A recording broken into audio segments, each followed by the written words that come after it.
नमस्कार, money nine के weekend special show company नामा में आपका बहुत बहुत स्वागत है। मैं हूं संदीप ग्रोवर। कंपनी नामा में हम आपको कॉर्पोरेट और स्टार्टअप जगत से जुड़ी बीते कारोबारी हफ्ते यानी सोमवार से शुक्रवार की तमाम बड़ी खबरों से रूबरू करवाते हैं। साथ ही हमारे खास सेगमेंट ऑन द रडार के जरिए विवादों से जुड़ी खबरों की भी पूरी जानकारी देते हैं। पर इस बार की खबरें शनिवार से गुरुवार तक की हैं, क्योंकि शनिवार 2 मार्च को एनएसई बीएसई की ओर से special live trading session conduct किया गया था और शुक्रवार 8 मार्च को शिवरात्रि के पर्व पर बाजार बंद रहे। तो बिना देरी किए शुरू करते हैं इस हफ्ते का एपिसोड कॉर्पोरेट से जुड़ी बड़ी खबरों के साथ और चलते हैं पहली खबर की तरफ।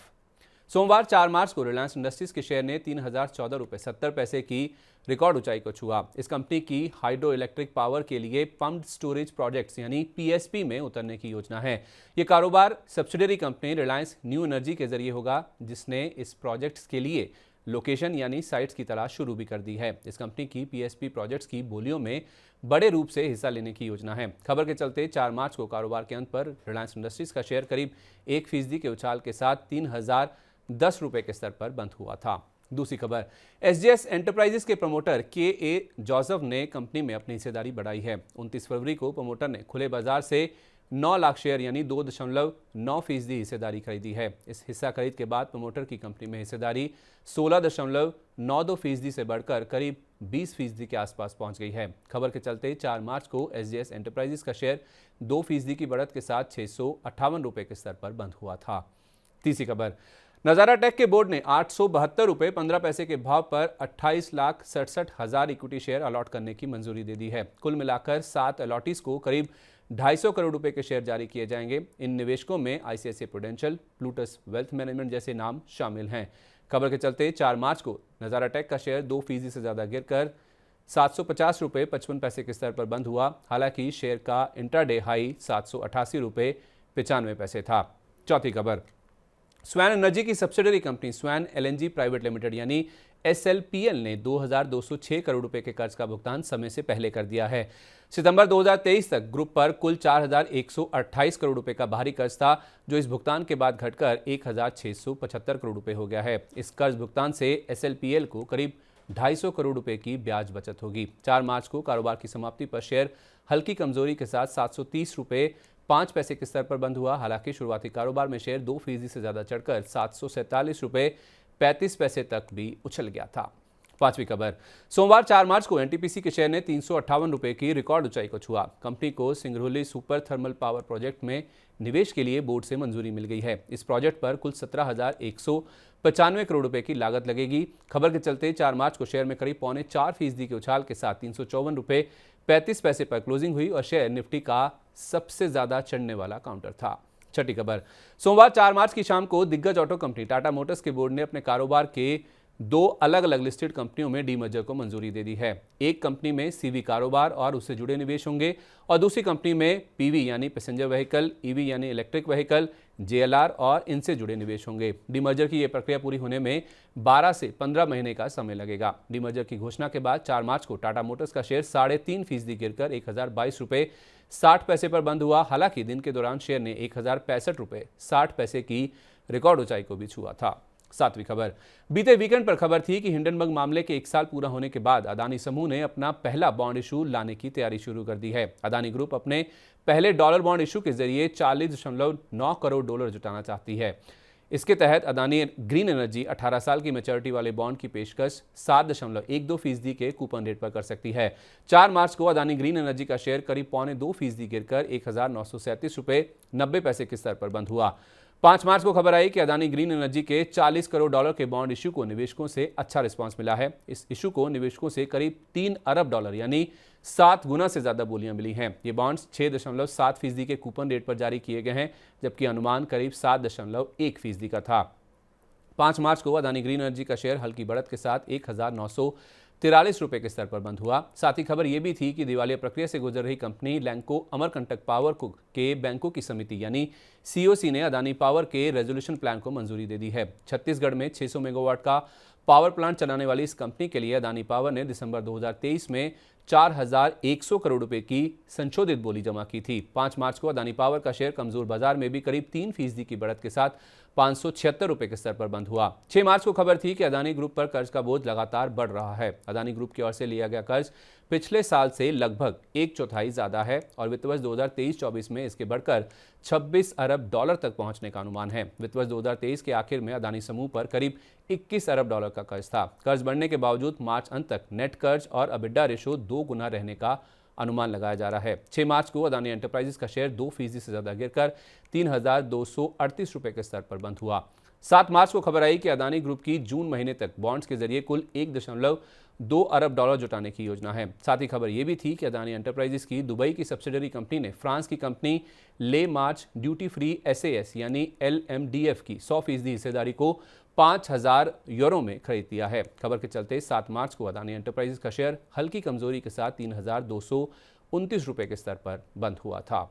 8वीं खबर, एयू स्मॉल फाइनेंस बैंक और फिनकेयर स्मॉल फाइनेंस बैंक के मर्जर को आरबीआई से हरी झंडी मिल गई है। 1 अप्रैल 2024 से प्रभावी होने वाले इस मर्जर के बाद फिनकेयर की सभी branches AU small finance bank के नाम से काम करेंगी। दोनों बैंकों के बीच ऑल स्टॉक मर्जर के जरिए यह प्रक्रिया पूरी होगी।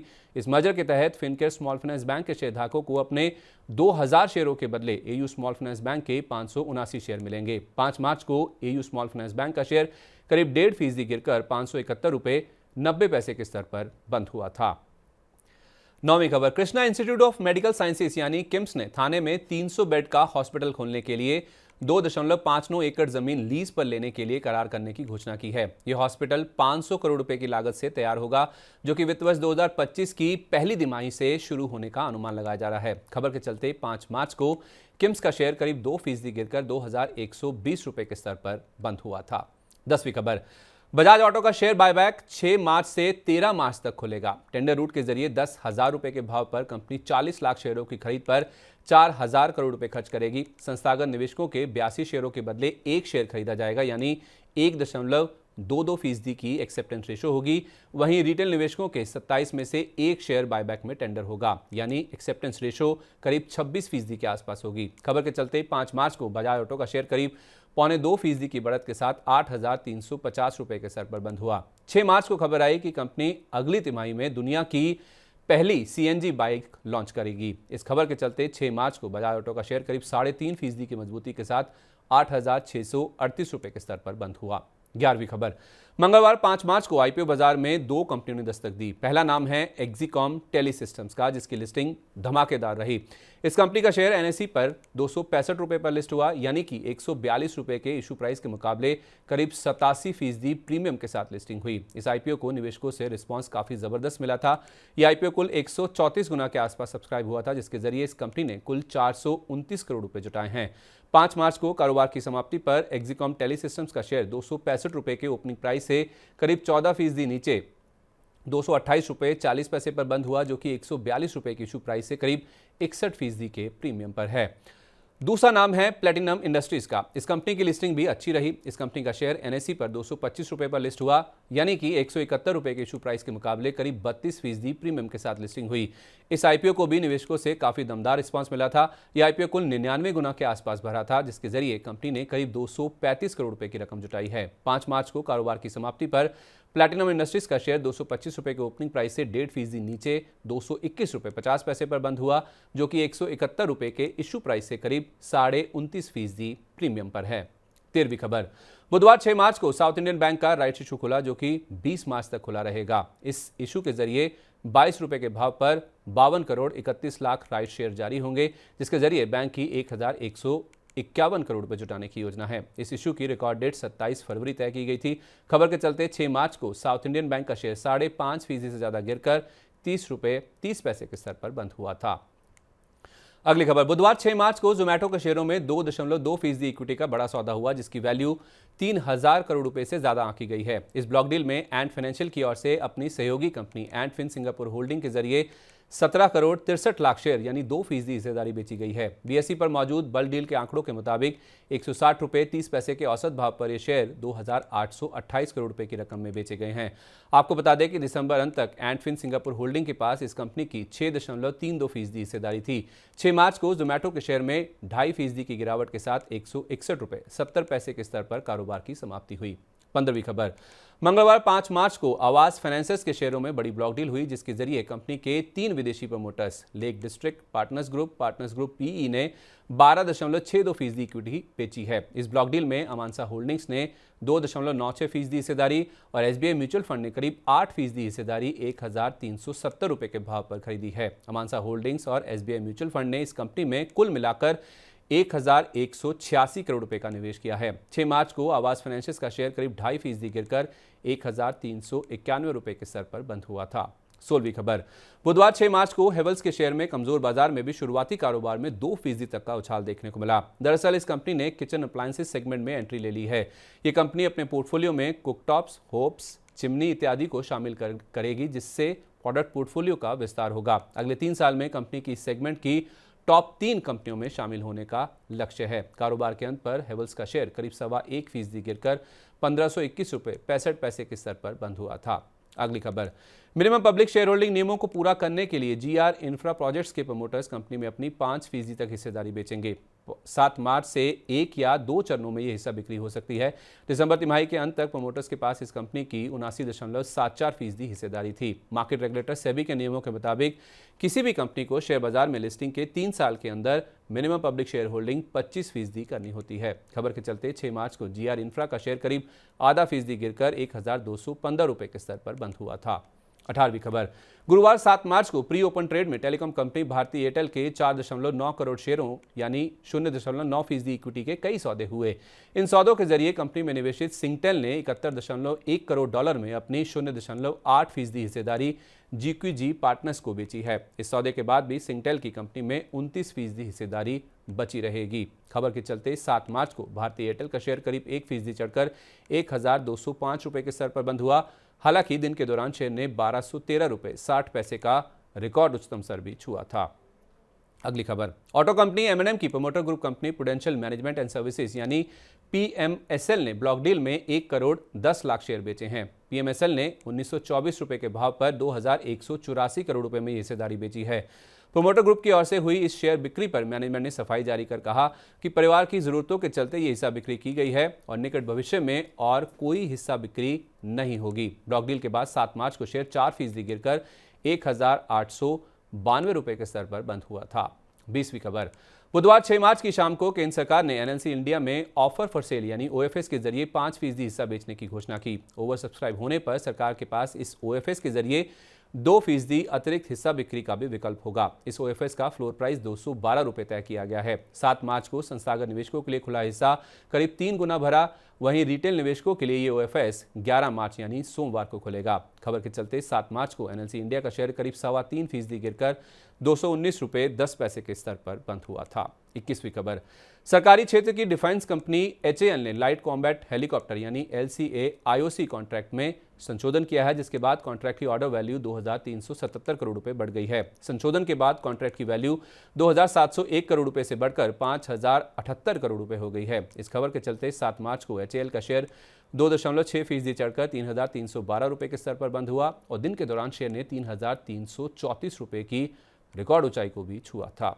22वीं खबर, गुरुवार 7 मार्च को टाटा केमिकल्स के शेयर ने 1349 रुपए की रिकॉर्ड ऊंचाई को छुआ। वजह है टाटा सन्स का प्रस्तावित आईपीओ, जिसके जरिए टाटा सन्स की 55,000 करोड़ रुपए जुटाने की योजना है। इस हिसाब से टाटा सन्स की लिस्टिंग के बाद करीब 8 लाख करोड़ रुपए की मार्केट कैप होगी और टाटा केमिकल्स की 3% हिस्सेदारी की वैल्यू करीब 20,000 करोड़ रुपए आंकी जा रही है, जिसके चलते 7 मार्च को शेयर में छठे दिन लगातार तेजी देखने को मिली, जबकि कंपनी का कुल मार्केट कैप करीब 33,500 करोड़ रुपए पहुंच चुका है। 7 मार्च को कारोबार की समाप्ति पर टाटा केमिकल्स का शेयर करीब 11.5% चढ़कर 1311 रुपए 60 पैसे के स्तर पर बंद हुआ था। 23वीं खबर, गुरुवार 7 मार्च को मुक्का प्रोटीन्स के आईपीओ के तहत जारी शेयरों की लिस्टिंग हुई, जो कि दमदार रही। एनएसई पर मुक्का प्रोटीन्स का शेयर 40 रुपए के भाव पर लिस्ट हुआ, जो कि 28 रुपए के इशू प्राइस से करीब 43% के प्रीमियम पर है। इस शेयर की दमदार लिस्टिंग के पीछे वजह है आईपीओ को मिला अच्छा रिस्पांस। इस आईपीओ को कुल 137 गुना के आसपास बोलियां मिली थी। कारोबार के अंत पर मुक्का प्रोटीन्स का शेयर 40 रुपए के ओपनिंग प्राइस से करीब 5.5% ऊपर 42 रुपए 25 पैसे के स्तर पर बंद हुआ, जो कि 28 रुपए के इशू प्राइस से करीब 51% के प्रीमियम पर है। 24वीं खबर, 7 मार्च को टाटा पावर के शेयर ने 433 रुपए 30 पैसे की रिकॉर्ड ऊंचाई को छुआ। असल में महाराष्ट्र के पावर रेगुलेटर MERC ने वित्त वर्ष 2025 के लिए कंपनी के टैरिफ हाइक को मंजूरी दे दी है। कंपनी की ओर से 12% की मांग के मुकाबले रेगुलेटर ने 24% हाइक को मंजूरी दी है। कारोबार की समाप्ति पर टाटा पावर का शेयर 8.5% चढ़कर 428 रुपये 45 पैसे के स्तर पर बंद हुआ था। तो ये थी बीते कारोबारी हफ्ते की कॉर्पोरेट जगत से जुड़ी बड़ी सुर्खियां। लेकिन अब रुक करते हैं कॉर्पोरेट जगत की ऐसी खबरों का जिनमें कोई ना कोई विवाद जुड़ा हुआ है, हमारे खास सेगमेंट ऑन द रडार के जरिए। और चलते हैं पहली खबर की तरफ। बीते शुक्रवार यानी 1 मार्च की शाम को खबर आई कि फाइनेंशियल इंटेलिजेंस यूनिट यानी FIU ने पेटीएम पेमेंट्स बैंक पर 5 करोड़ 49 लाख रुपए का जुर्माना लगाया है। ये जुर्माना PMLA नियमों के उल्लंघन के चलते लगाया गया है। जुर्माने की खबर के बाद कंपनी के अधिकारी ने बयान जारी कर कहा कि जुर्माना एक बिजनेस सेगमेंट के मुद्दों से जुड़ा है, जिसे 2 साल पहले बंद कर दिया गया था और उसके बाद से FIU के लिए निगरानी और रिपोर्टिंग को बढ़ाया गया है। 2 मार्च को पेटीएम का शेयर 2% से ज्यादा गिरकर 414 रुपये 40 पैसे के स्तर पर बंद हुआ था। 4 मार्च को खबर आई कि पेटीएम पेमेंट्स बैंक के बचने की उम्मीदें लगभग खत्म होती जा रही हैं। बैंक को कामकाज समेटने के लिए रिजर्व बैंक की दी हुई मोहलत 15 मार्च को खत्म हो रही है और रिपोर्ट के मुताबिक रिजर्व बैंक की तरफ से पेटीएम पेमेंट्स बैंक का लाइसेंस रद्द करने का फैसला भी हो सकता है। अगर ऐसा हुआ तो करीब 2 दशक में पहली बार ऐसा होगा जब RBI की ओर से किसी बैंक का लाइसेंस रद्द होगा। रिपोर्ट में यह भी कहा गया है कि लाइसेंस रद्द होने की स्थिति में RBI की तरफ से पेटीएम पेमेंट्स बैंक के लिए एक एडमिनिस्ट्रेटर नियुक्त हो सकता है। 4 मार्च को पेटीएम का शेयर करीब आधा फीसदी गिरकर 412 रुपये 35 पैसे के स्तर पर बंद हुआ। हालांकि इंटरडे में शेयर 400 रुपये तक फिसल गया था। 6 मार्च को खबर थी कि फरवरी में पेटीएम के UPI ट्रांजैक्शन की संख्या 7.6% घटकर 1.3 अरब रही। पिछले महीने यानी जनवरी में इन ट्रांजैक्शन की संख्या 1.4 अरब थी। इस तरह कंपनी का UPI पेमेंट्स में मार्केट शेयर करीब 11.8% से घटकर 11% के भी नीचे फिसल गया है। साथ ही RBI की सख्ती के बाद कंपनी के फाउंडर विजय शेखर शर्मा ने पहली बार अपनी चुप्पी तोड़ी। शर्मा ने कहा कि वो RBI के एक्शन से घबराए नहीं है, बल्कि पेटीएम को एशिया की सबसे बड़ी फिनटेक कंपनी बनाएंगे। शर्मा ने कहा कि RBI की सख्ती ने हमें भविष्य का रोड मैप तैयार करने का मौका दिया है। हालांकि उन्होंने ये नहीं बताया कि पेटीएम को सबसे बड़ी फिनटेक कंपनी बनाएंगे कैसे। 6 मार्च को पेटीएम का शेयर 5% तक टूट गया था, पर कारोबार की क्लोजिंग पर शेयर 3.25% की गिरावट के साथ 391 रुपये पर बंद हुआ। दूसरी खबर, पेटीएम पेमेंट्स बैंक के बाद RBI की ओर से IIFL फाइनेंस पर बड़ी कार्रवाई की गई। RBI ने IIFL फाइनेंस पर नए गोल्ड लोन देने पर तत्काल प्रभाव से रोक लगा दी। सोना गिरवी रखकर कर्ज देने के मामले में नियमों का उल्लंघन होने के चलते RBI ने कदम उठाया है। कंपनी के गोल्ड लोन पोर्टफोलियो में सुपरवाइजरी गड़बड़ियां मिली हैं। गोल्ड लोन मंजूर करते समय और डिफॉल्ट पर नीलामी के समय सोने की शुद्धता और शुद्ध वजन की जांच और सत्यापन यानी वेरिफिकेशन के मामले में खामियां पाई गई हैं। ये गतिविधियां ग्राहकों के हितों को प्रभावित करने वाली थी। ग्राहकों के साथ हो रही इस धोखाधड़ी को रोकने के लिए RBI ने कंपनी के खिलाफ सख्त कदम उठाया है। हालांकि कंपनी अपने मौजूदा ग्राहकों को सेवाएं जारी रख सकती है, पर आगे चलकर कंपनी का एक स्पेशल ऑडिट होगा, जिसके बाद ही लगाए गए प्रतिबंधों पर पुनर्विचार किया जाएगा। कंपनी के मुताबिक इसके वित्तीय असर का आकलन करना मुश्किल होगा। 5 मार्च को IIFL फाइनेंस का शेयर 20% के निचले सर्किट पर 477 रुपये 75 पैसे के स्तर पर बंद हुआ। 6 मार्च को खबर आई कि RBI की ओर से नए गोल्ड लोन देने पर रोक लगाने के बाद IIFL फाइनेंस के निवेशकों और लेंडर्स में लिक्विडिटी को लेकर चिंताएं खड़ी हो गई हैं। इस चिंता को दूर करने और लिक्विडिटी सपोर्ट के लिए कंपनी में 15.1% हिस्से वाले एक निवेशक फेयरफैक्स इंडिया की ओर से $20 करोड़ तक का निवेश किया जाएगा। 6 मार्च को IIFL फाइनेंस का शेयर दूसरे दिन लगातार 20% के निचले सर्किट पर 382 रुपये 20 पैसे के स्तर पर बंद हुआ।